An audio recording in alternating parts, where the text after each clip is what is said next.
Saka na daw lagi sa loob. Pauwiin mo na yung kapatid mo. Oo, Dapat pauwiin mo na natutulog kapatid mo. sa tanghali yan. Uy. Bobo kasi ng tama. Kasya. Bakit? Pauwi mo na daw kapatid mo. Hey guys. Nagagod Dumating to kanina ang aking debit card from Cbank. So, unbox natin siya.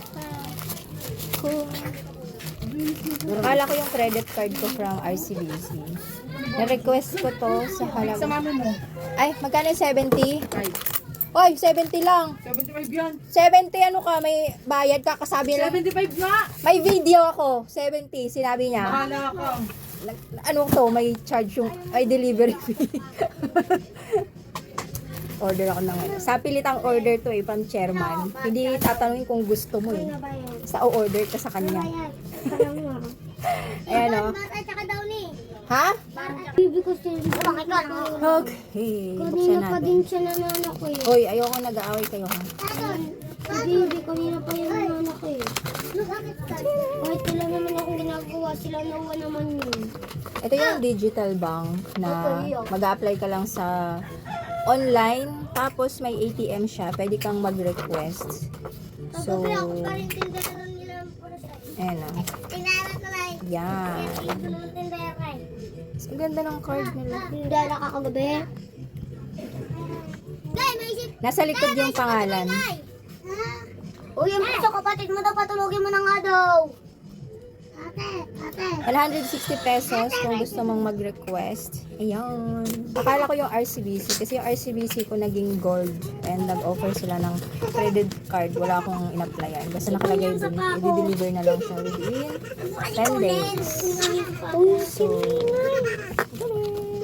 thank you so much, Cbank. Ito may charge 160. Kung gusto nyo din ng card ng Cbank sa lahat ng nag-download at gumamit ng referral link ko, pasensya na kayo sa hindi nagkaroon ng 50 pesos referral reward bonus. Kasi ako hindi rin ako nagkaroon nun eh. May limit sila ng 1,000 pesos sa loob ng isang buwan. Pineapple. Boy. And hindi ko akalain na sobrang daming nag-download. 417 yung gumamit ng referral code ko. So yung iba, kung hindi ako magkaroon ng referral bonus, wala din kayo.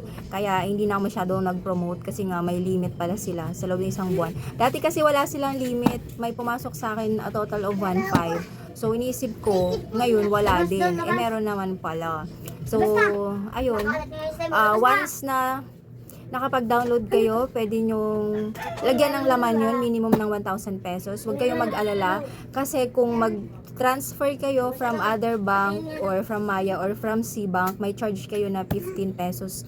Pero kapag ilalabas nyo na yung pera nyo from Cbank, walang charge yun. Maximum of 15 transaction per week or 60 transaction per month. So, di ba? So, yun yung gamit ko kapag naubusan ako ng pondo sa GCash at may mangailangan ng malaking cash in.